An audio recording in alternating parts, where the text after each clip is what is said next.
She was the wife of Bhavananda. Narayani. Yeah, Narayani Mataji was there also, the wife of Purnapragya Prabhu. Sometimes Guru Das used to come also with Yamuna, his wife, from Vrindavan. They used to come sometimes. And then we also had a visit of Gopal Prabhu. He was in Malaysia for some time, then he came to Calcutta. Like that, we used to have very good association. And of course, Jabadaga Swami was there mostly in Mayapur, and he used to come to Calcutta. So we used to go to Mayapur also once a week, especially on weekends, Saturday, Sunday. We used to go to Mayapur, and there we were engaged in serving of prasadam and kirtan. That was the main program. What was there in Mayapur at the time? Were there any buildings, anything? No. The only building was Prabhupada's kutir that you can see when you enter on the left side. That was the only, and on the right side there was also a small building. Just but there was no other. Yes. Just cottage. Yes. There was no other Pakka building. No. So it was very simple, but very blissful. How did you go to Mayapur? Mayapur, we used to go by train up to Krishnanagar from Sialdah station, and then taking a bus to Ghat. To Navadvip. And then no, not Navadvip, Swarupganj, and then take a boat to Mayapur. And then walk up. Yeah. Walk up from Hulagat. Yeah. There were a few other ashrams, but not so many as now. No, there was only Madhav Maharaj's mat was there, and Goswami Maharaj's mat. Between Hulagat and ISKCON, there were just 2 mats. Yeah, maybe, yeah. Only 2 mats at that time. Yeah. And then after that, there was Chaitanya Mat. Yes, which is Chaitanya Mat, yes. Long distance. Jogapith, Chaitanya Mat, Shiva Sangha. That was all in the whole of Mayapur. Yes. There was ISKCON, which was undeveloped. Yeah. Goswami Maharaj's mat, Madhav Maharaj's mat, and then Jogapith, Shiva Sangam, and Chaitanya mat. That was it. Nothing else. Yes. It was all fields. Yes, all fields. Even when I went there, it was like this. It all Mayapur is developed because of Prabhupada's preaching. Otherwise, no one was even going there. Right, correct, yes. No one went there. Now it's very busy. Every day, so many buses are coming. At that time, no one went there. Once a year in Gaur Purnima, a few widows would go out there from Calcutta. That was it, finished. Prabhupada made Mayapur prominent. Yes. Yeah. Then eventually you traveled extensively in India, it seems. So, from Calcutta, in November 1972, I went to Vrindavan because Srila Prabhupada had arrived in Vrindavan. You'd seen Prabhupada up to this time? No. From April 72, I was in Calcutta. Then in November 72, I had my first darshan of Srila Prabhupada. So that was when Srila Prabhupada used to give lectures on the Nectar of Devotion, the preface of the Nectar of Devotion, just in front of Rupa Goswami Samadhi and Bhajan Kutir. And now if you go, it's all nice. And that time it was all rubble and bricks. Yeah, it was open. Of course, now they have made different arrangements. It was all that Radha Damodar time was just like, it looked like someone had dropped a bomb or something. Yeah, lot of monkeys, yeah. But the lectures were very blissful, and this is the first time when I met Srila Prabhupada. So it was very special. All the disciples were put up at the Kesi Ghat in the palace of Maharaj of Bharatpur Maharaj. There's a long story about that. Achyutananda Swami had made friendship with the Maharaj of Bharatpur.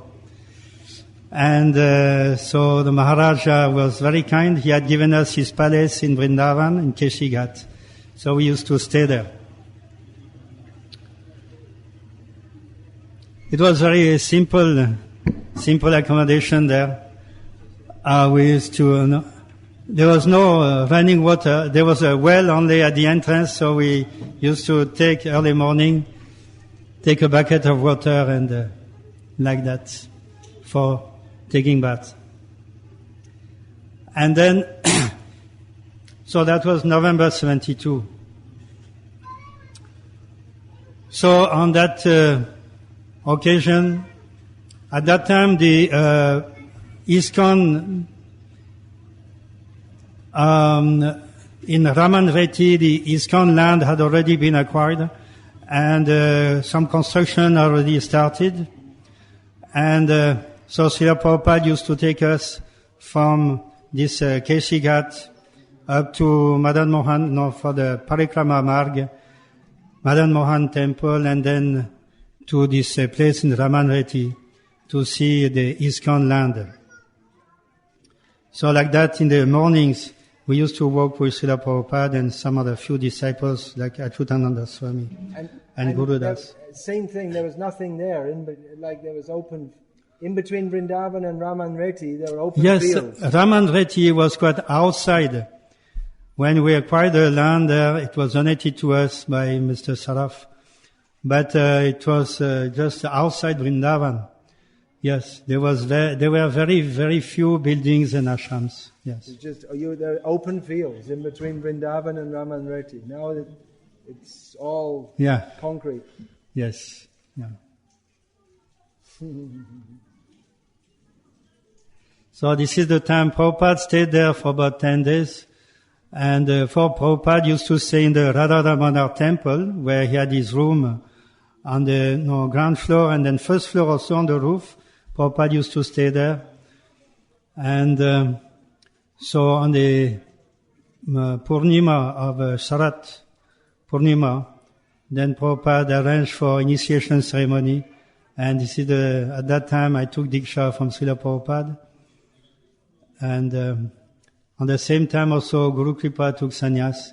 It was quite unusual for Guru Kripa. Yashodananda was already a sannyasi, and they were together, always traveling together. They had come back from a tour of South India. These two American disciples, Guru Kripa and Yashodananda Swami. So they came to Srila Prabhupada, and so Srila Prabhupada spoke to Guru Kripa. He said that your friend Yashodananda is already a sannyasi. But you are not a sannyasi, how is it?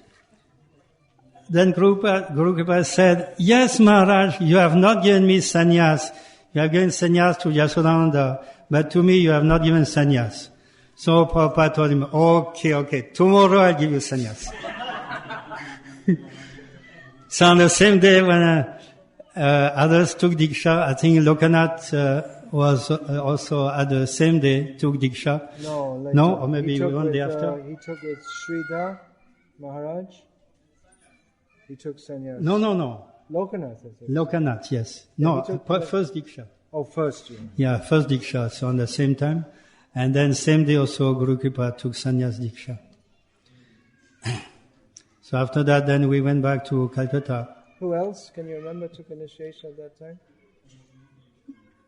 No, we have the photos, but no, right now I don't remember.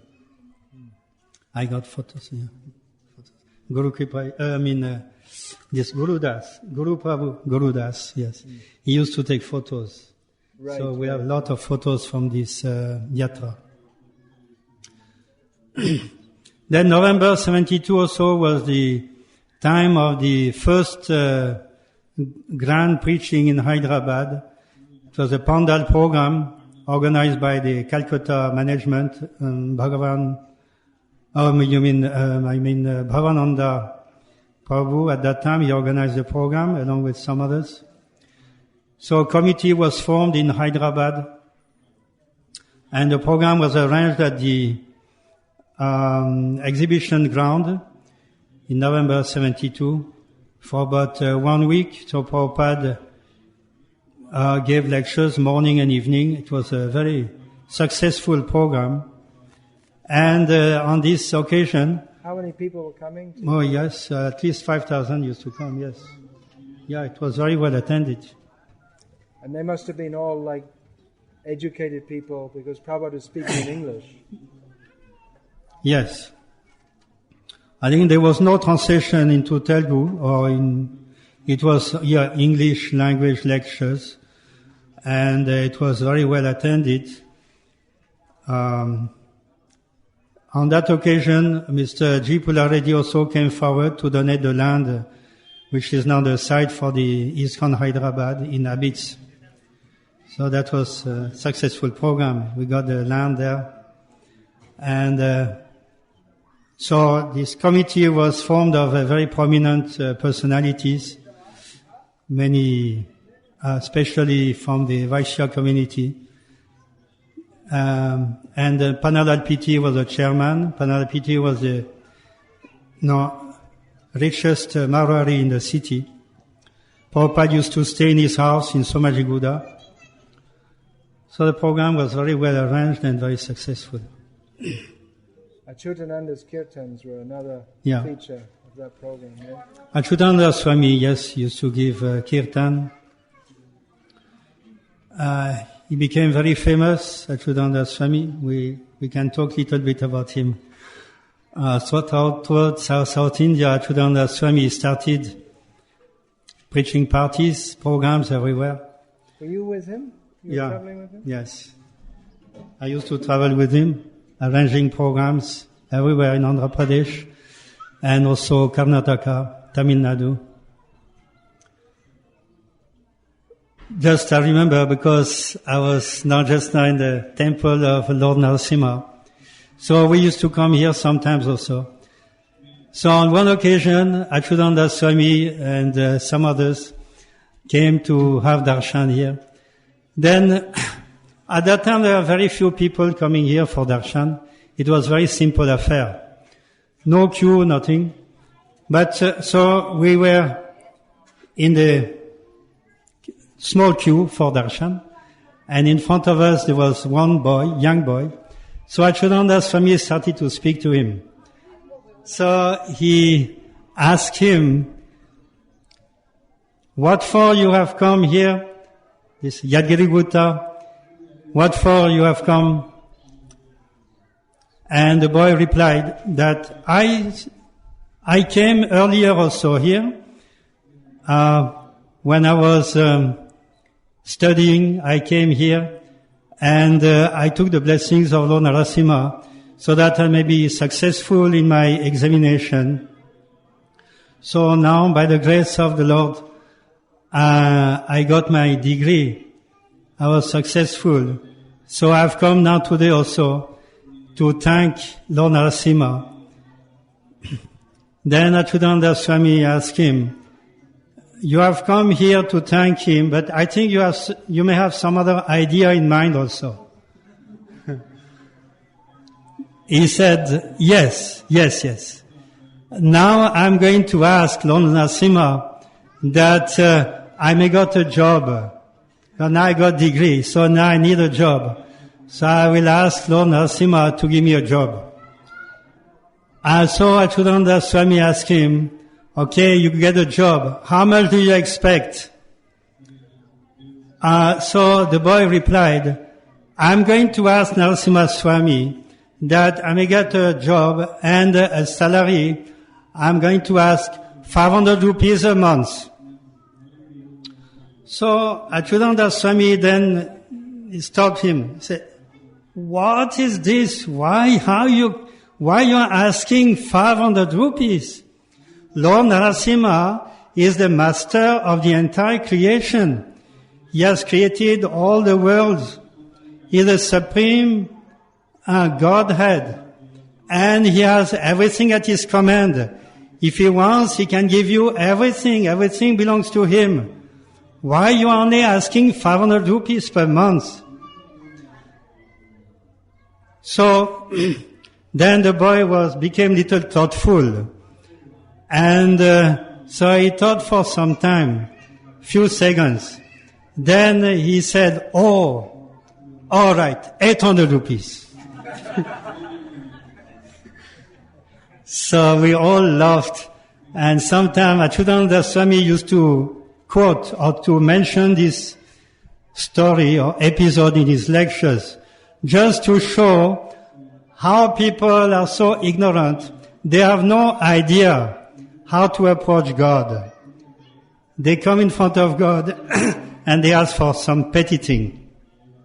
So you go to the President of India, so much trouble to go there. It's so difficult. And when you finally come in front of him, you ask, "Please, can you give this, I came by rickshaw, please can you give 12 rupees for the rickshaw?" So, that was interesting, always to be with Achyutananda Swami, because he used to discuss philosophy. And he was in a very combative style. Yes. Always presenting arguments, logical arguments or arguments from Bhagavad Gita, in order to defeat the opposing elements, especially the Mayavad philosophy. So I learned a lot. I learned actually, as far as philosophy is concerned, I learned so much from him, from his association. And his lectures were so enlivening. Prabhupada told he's a genius because of his ability to speak. He used to keep the crowds spellbound for 45 minutes or 1 hour. People used to come by thousands to hear his lectures. See, in Hyderabad, for instance, we were having a temporary temple on the front side. The main temple, which is now constructed, was not in use. It was under construction. So on the front side, there was a small temple where about 100, maybe 100 people could sit. So Achyutananda Swami used to give lecture there. And we had put a loudspeaker outside.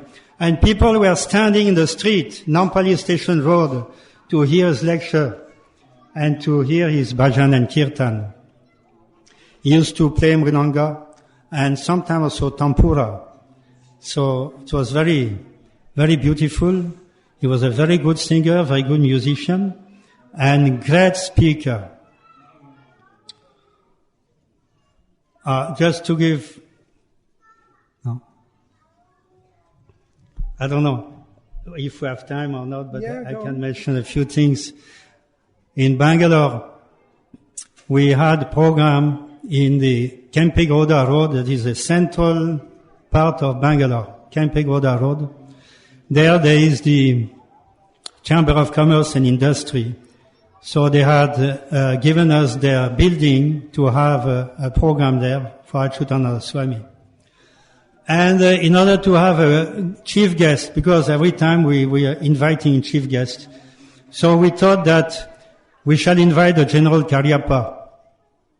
General Karyappa was the most highly decorated officer in the Indian Army.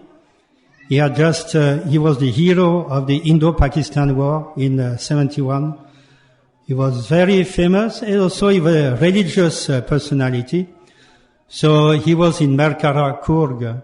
So we went to Merkara and we met him, and immediately he was very kind, and he accepted to be our chief guest for the function. So he was a devotee of Satya Sai Baba. We knew it, but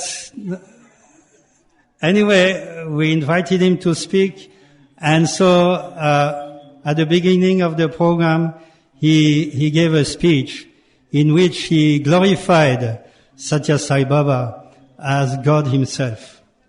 So the speech went on, and then afterwards Achyutananda Swami started his lecture. So in the middle of the lecture, or rather, almost at the beginning, say about 5 minutes after he started the lecture, he started to speak about these bogus incarnations of God. Then he said, there are many such incarnations in India. And even in South India, there are also people who claim to be God.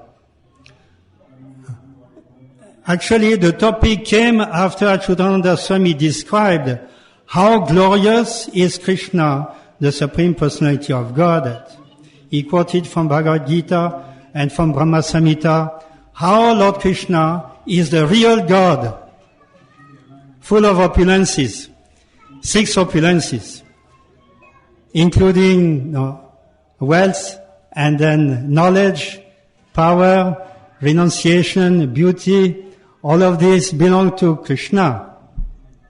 So that was at the beginning of the lecture. Then he started to speak about, unfortunately, some people do not recognize, do not understand how Krishna is God, and they pretend to be God themselves. And then in South India, and even near Bangalore also, even near Bangalore, there is also somebody who claims to be God. And Sathya Sai Baba was next to Bangalore, Whitefield is next to Bangalore. So people started to be little more interested to hear what Achyutananda Swami had to say about that. Near Bangalore, there is also a person who claims to be God. Then General Karyappa was little moving like this. Then he started to say, yes, somebody claims to be God, but does he have all the qualities of Krishna? Krishna has all the qualities. Krishna is so beautiful. He attracts the entire creation. But this person who claims to be God, he is so ugly. He made a face like this. So ugly. Oh, that was the shock. The audience became shocked. They had never heard anything like that. Because Sathya Sai Baba, now he is respected by everyone. And he was speaking like this about him. They are shocked. And then one or two stood up, started to stand up and started to clap. And then 2, 3, 4, 5, 10, 20, 50, like this, more and more people, they started to clap, appreciating Achyutananda Swami. Because no one had spoken out before. No. Nobody used to dare. Of course, afterwards, Hansadutta Swami and then some others. No, but even the public. No. That was the first time. And General Karyappa, he left on the spot. He was on the first row. And when he heard this, he just left. But it was not important. The important was that Achyutananda Swami exposed the falsity and the cheating of those who pretend to be God. He was such a bold speaker. And when he was in Bengal earlier, West Bengal, he used to speak also against Ramakrishna and Vivekananda. And he had some trouble. Yeah, they could kill you, literally. Yes. Really, they could. Yes. They're so. Yeah, the Bengali people, yes. I know, I was in Bengal. They cannot tolerate any such talk. So he had to leave Bengal. That's why he came to South India, where in this way he was with us for many years. There are many great moments we had with Achyutananda Swami. Yeah, tell us some more. So, another one, we used to travel and collect for the construction, because we had to collect money for the construction of the Hyderabad temple.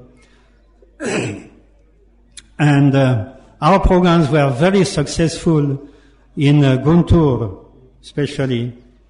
So in Guntur, the programs were arranged by many of the life members, especially tobacco merchants and members of the Rotary Club, Lions Club.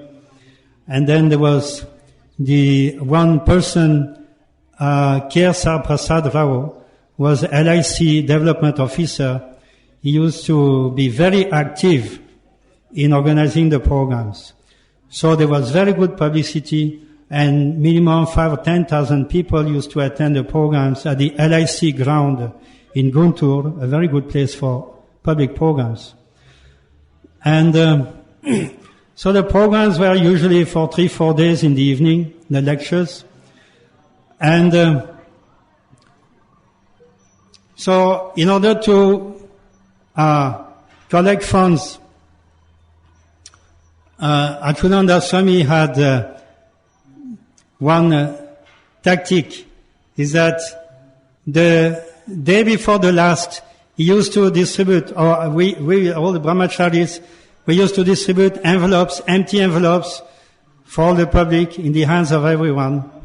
And then on the last day, Achyutananda Swami used to announce that, on the day before last, he used to say, he used to announce that, please come again tomorrow, and please give your offering, your donation, keep it in envelope, so that we can build our temple in Hyderabad. So the people were generally very interested, very generous, and we got a lot of donations like this. And Achyutananda Swami used to say also that not only money, you can also give gold. He used to say that when I go to temples, I see the deities of the Lord with a plastic jewelry, fake jewelry. But here I see all the ladies, they have real gold jewelry. So why do you give fake to the Lord and you keep the real gold for yourself? That is not proper. So he was requesting, please, all the ladies, whatever gold you have, you can replace them by the deity jewelry, fake jewelry, and you give us your real jewelry, your own. We'll be very happy. So we used to get a lot of gold, and in this way we could build a temple in Hyderabad. What about Prabhupada? You must have seen Prabhupada many times. Yes.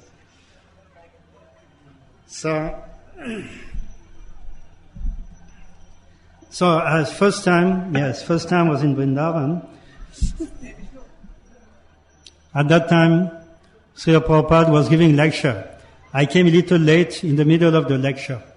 And suppose this is where Prabhupada gives lecture, and then on his right side, that was the entrance, because we used to enter from the small door by that side. So I saw Srila Prabhupada in that manner, from his right side. So I looked at Srila Prabhupada. I had seen many photos, of course, when I was in Calcutta, all the books.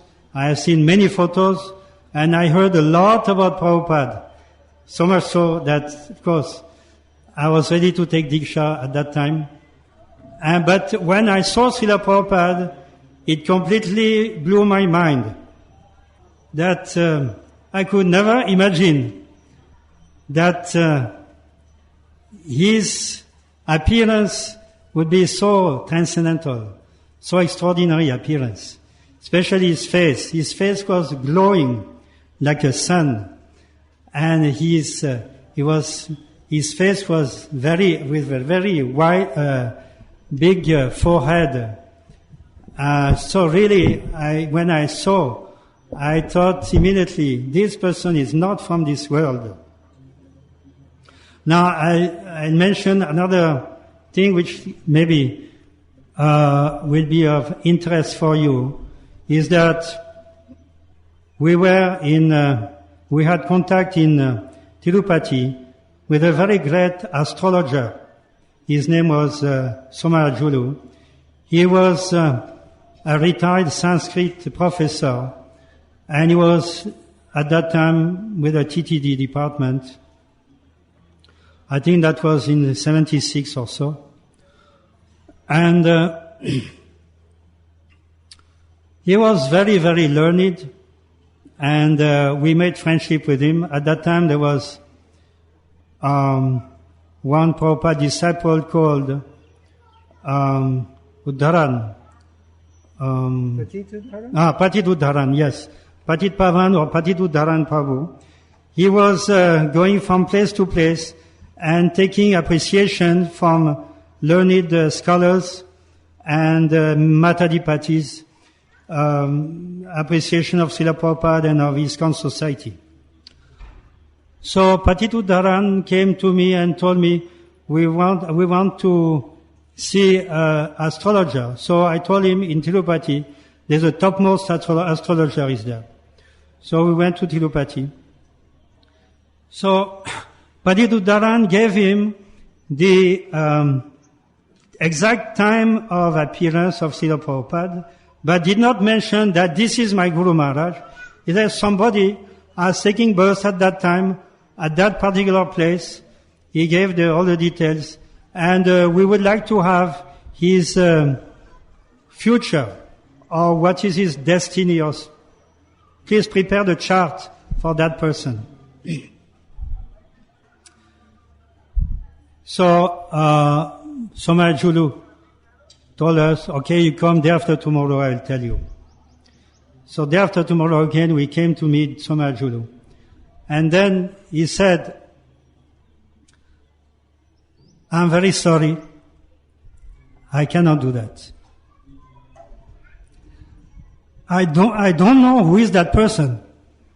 I don't know. But this person is not from this world. So there's no question of making the chart. That's the exact answer. He was completely stunned. He had never seen, he could not do anything. He told us, this person is, I cannot. So then we told him, he is our spiritual master. Later on, he became very helpful to our society in Tirupati, and he used to give lectures also. For instance, Bhakti Swami used to invite him regularly, and used to give very learned lectures on Vaishnava Siddhanta. Mr. Swami, of course, he's no more now. He was brought up, he used to speak Sanskrit from the very beginning. He was trained up to speak, that was his mother tongue. So, I don't know. You must have seen Prabhupada quite a few times. Okay. So, I was with Srila Prabhupada in Vrindavan, and then after that, also in Hyderabad for the Pandal program in Hyderabad. Then again, Prabhupada came to Calcutta. We all went back to Calcutta. And so Srila Prabhupada was also there. I remember that I went to arrange a program for Srila Prabhupada in some of the colleges. At that time, the students were very much influenced by the communist idea and the Naxalites. So anyway, we went to speak to some of the students in one of the colleges. And even though they were reluctant at the beginning, but we convinced them that it will be very good for the students. So they decided, they fixed, we'll have a program. So we invited, Where was this? Which college? No, I forgot. Yeah. North India? South in India? 72. Huh? In I forgot the name of the college. Whereabouts? Can't remember. I forgot. So Srila Prabhupada came on that day and started his lecture. There were about maybe 100 students there. And so then slowly these students, they started to talk among themselves, and they were started to make some noise and disturbance in the audience. And they became a little too much noisy and disturbing, and we were just by the side of Srila Prabhupada. Then we were considering the situation that maybe now it is not very favorable, and maybe we should stop the program here.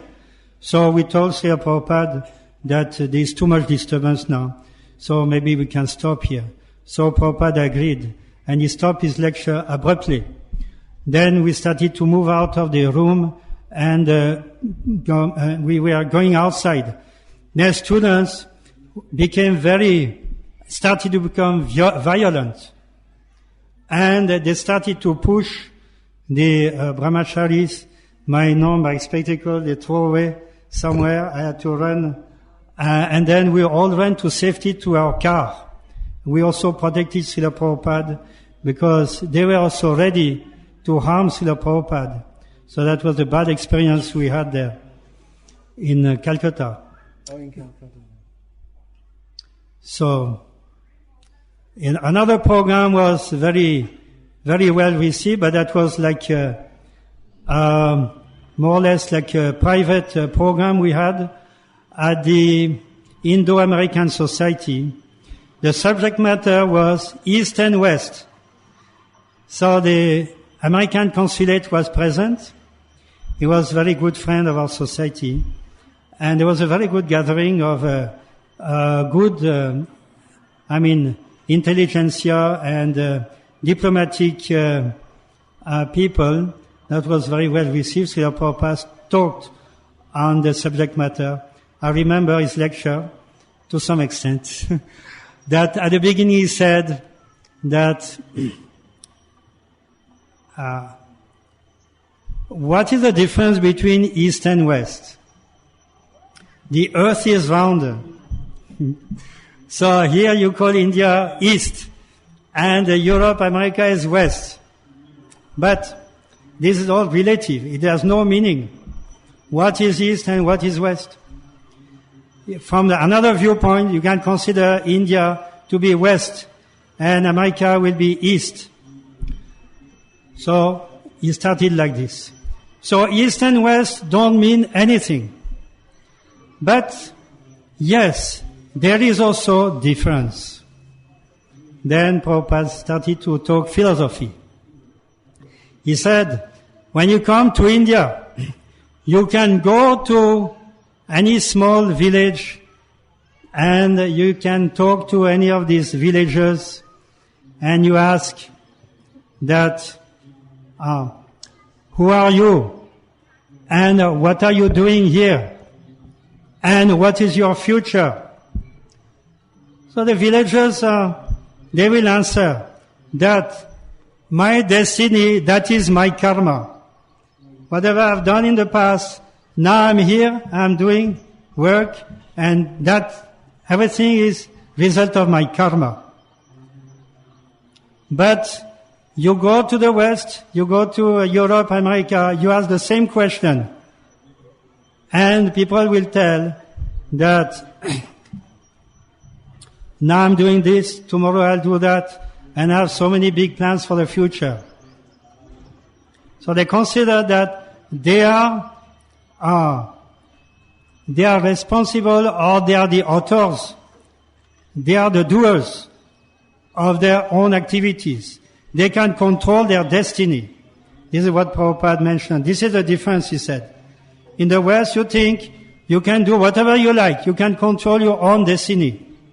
But here in India, we know very well that our destiny is at the hands of God. Simply we have to follow our dharma. So that was the important point of that lecture.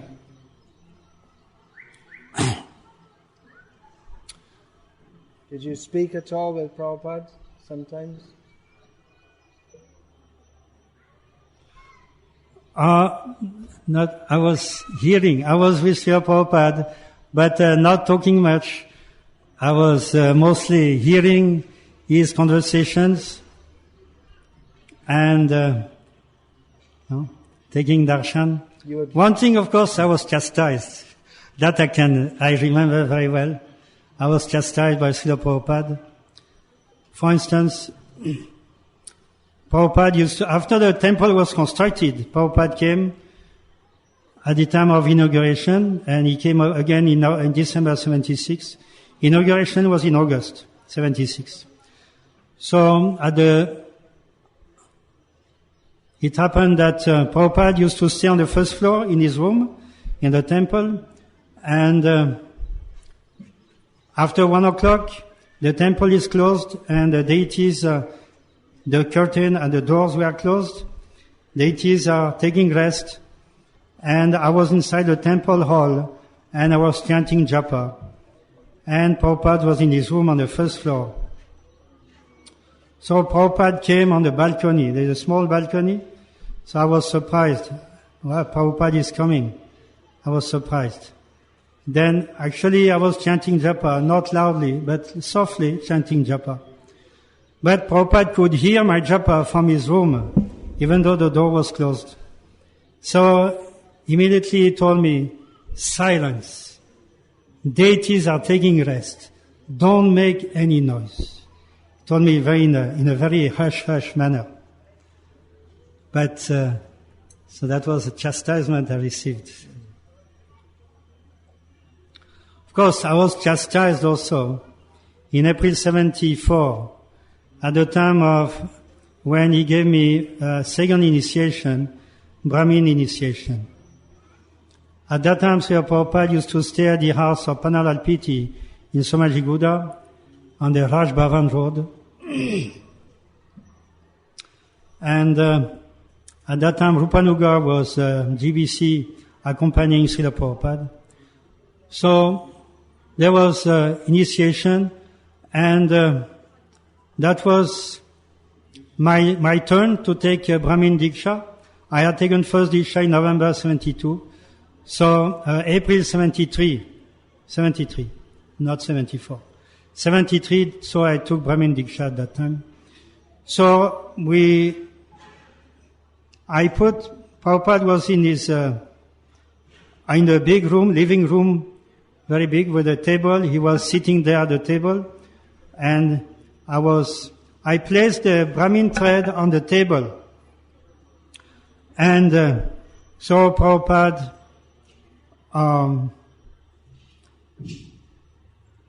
what happened?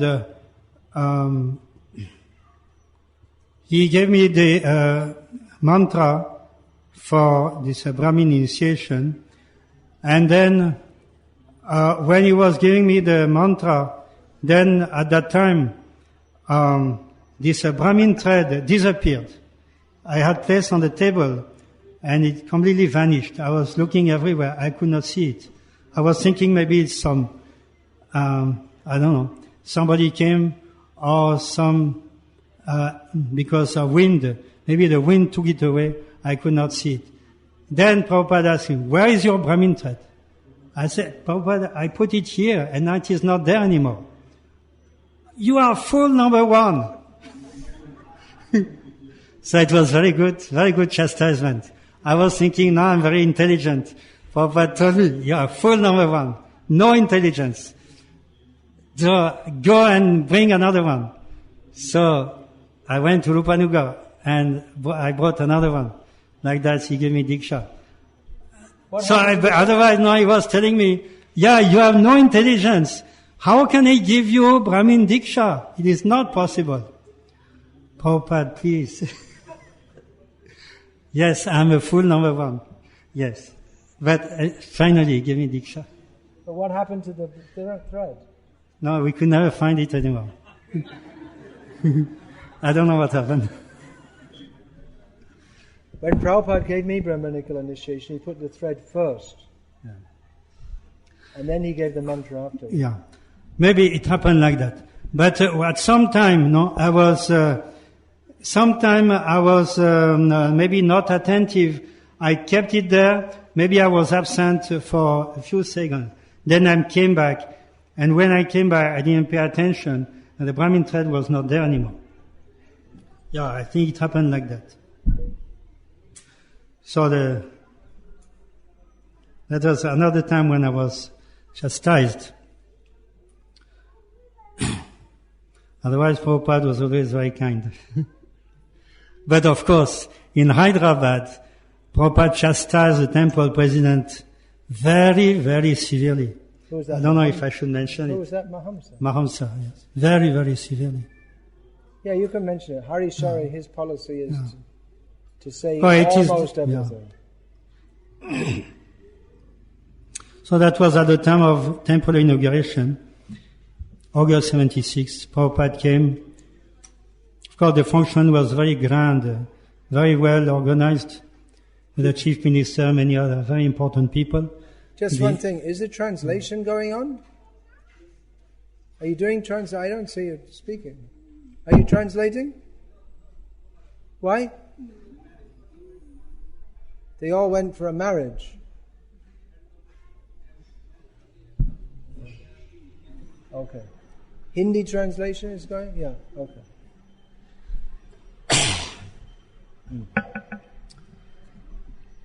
So, in the course of Prabhupada's stay in Hyderabad, Prabhupada visited the entire building, the 80-room kitchen, then he went on the top also, on the rooftop. When Prabhupada came on the rooftop, he observed the adjoining lands, and he told Mahamsa Swami, actually Mahamsa was already a sannyasi, Mahamsa Swami. He told him that you should try to acquire adjacent lands to give more space to the temple. Then, coming downstairs, that is the administration on the underground basement, Srila Prabhupada asked from Mahamsa Swami that, do you have any staff in the temple? Mahamsa Swami said, yes, we have a typist, one accountant. Yeah, that's all. And so Prabhupada asked him, so how much is your salary bill? How much the temple has to spend as a salary for these two persons? And Mahamsa Swami told him, 1,200 rupees. 1,200 rupees is too much. Too much. Immediately, that was Prabhupada's reaction. Too much. Then, Prabhupada, when he came to the kitchen, he saw the kitchen. Kitchen was quite clean, and cooking pots were there, quite clean. We didn't find anything irregular, abnormal in the kitchen. So Prabhupada took one of the pots, cooking pots. It was shining. Nice, very nice. Then he did like this, upside down. Oh, black. The bottom, the outside of the bottom was black. It had not been, it must be very difficult to clean properly a cooking pot to remove all the dark. But Prabhupada saw it is dark. So, it is so dirty. So dirty. And then he told Mahamsa Swami. Mahamsa Swami is from a Parsi family. He was the only Parsi in ISKCON. From a very good family.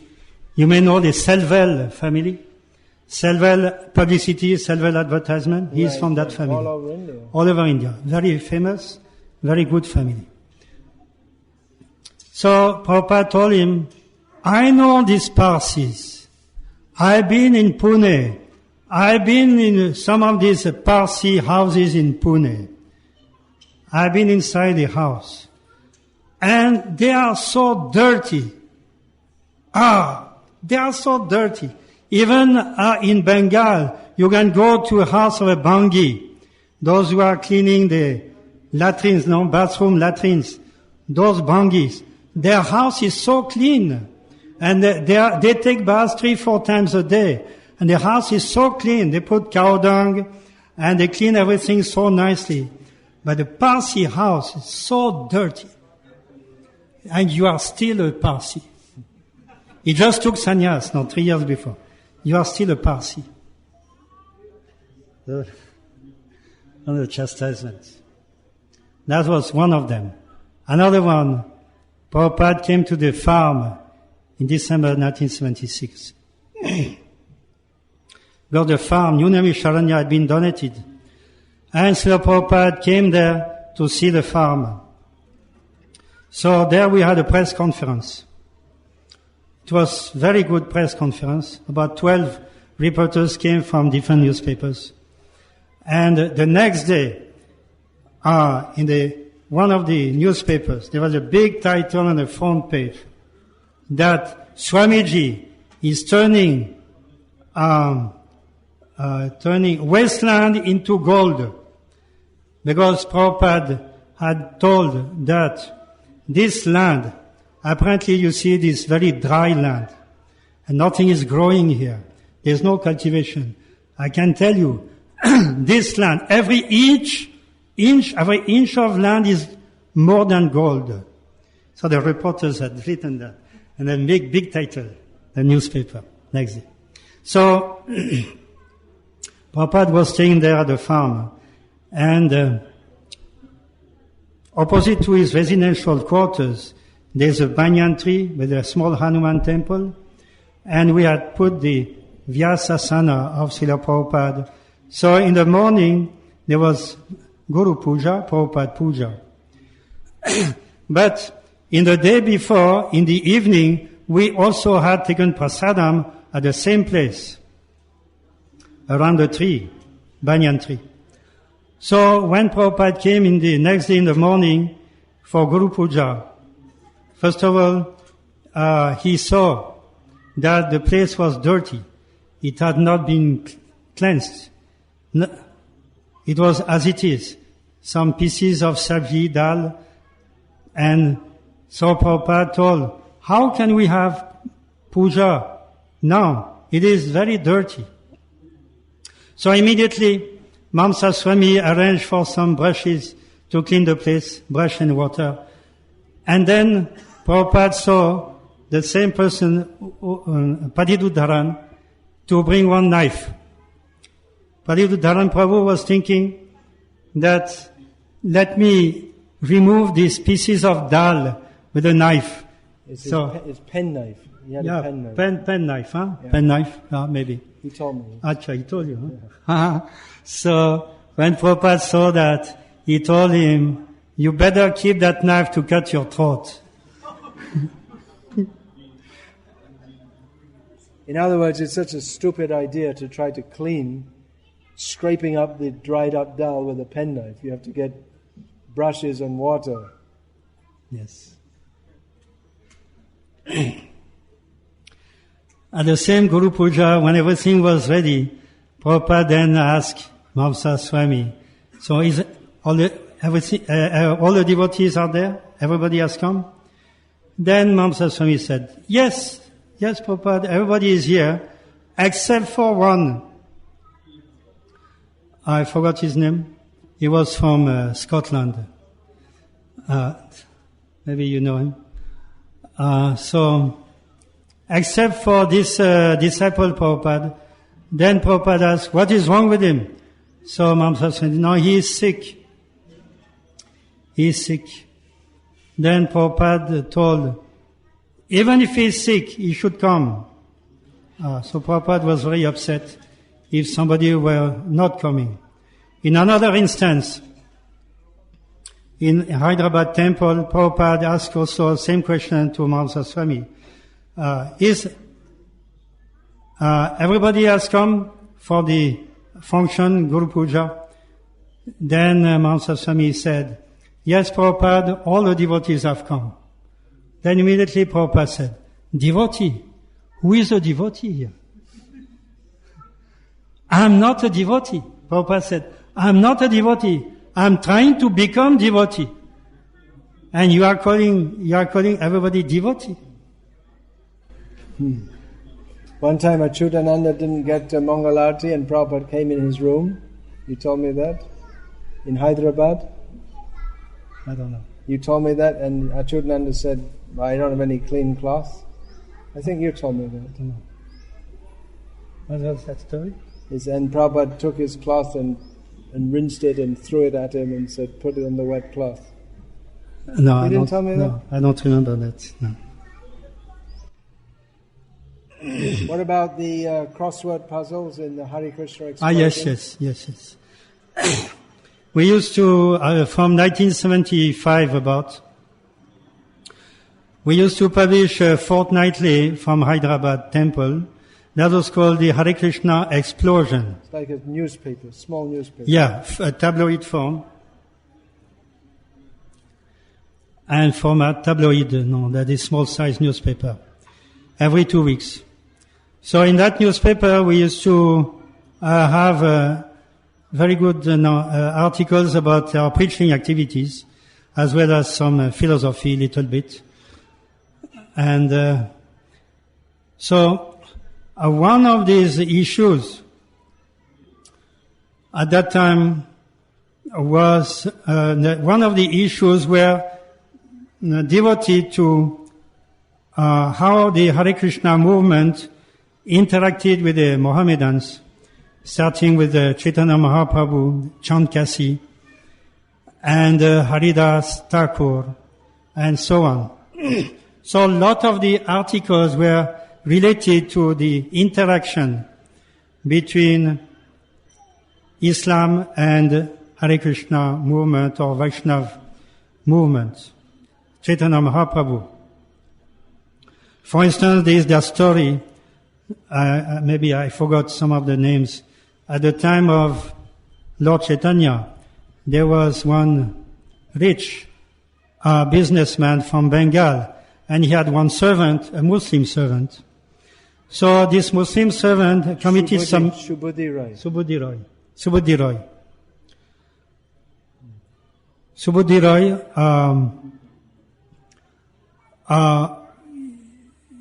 was like a zamindar used to have this Muslim servant. So this Muslim servant committed some mistake, and he got a beating from his master. And after some time, the wife of the Muslim servant, she saw that, and she asked him, what is this scar? What is this mark on your back? Later, that servant... He left the service. Yeah, later the servant, he became the ruler of Bengal. Nawab Hussain Shah. Yeah. So, and so the wife came to know about it, and then at that time, this Muslim gentleman had become a very important personality, and the wife told, now you have to take revenge. And you can kill that person. Why did he beat you like this? You arrest him and you can kill him. But he said, no, why should I kill him? Instead of that, I will make him a Muslim. So Subudhi Rai came, and that Muslim king, he spread some water from his water pot, put some water. Immediately, this Subudhi Rai lost his caste. That was, at that time, the practice. Anyone who had any contact with a Muslim, even water was sufficient to make anyone a Muslim. You lose your caste immediately. So Subudhi Rai was very much annoyed, and he went around to different pundits, and he was asking them, please, again, I want to become Hindu. I'm a Hindu by birth. I'm a Hindu.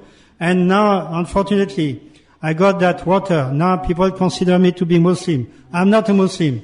Then pundits used to say, sorry, we cannot do anything. What you have to do is, you boil ghee. You drink that ghee, boiling ghee. You die.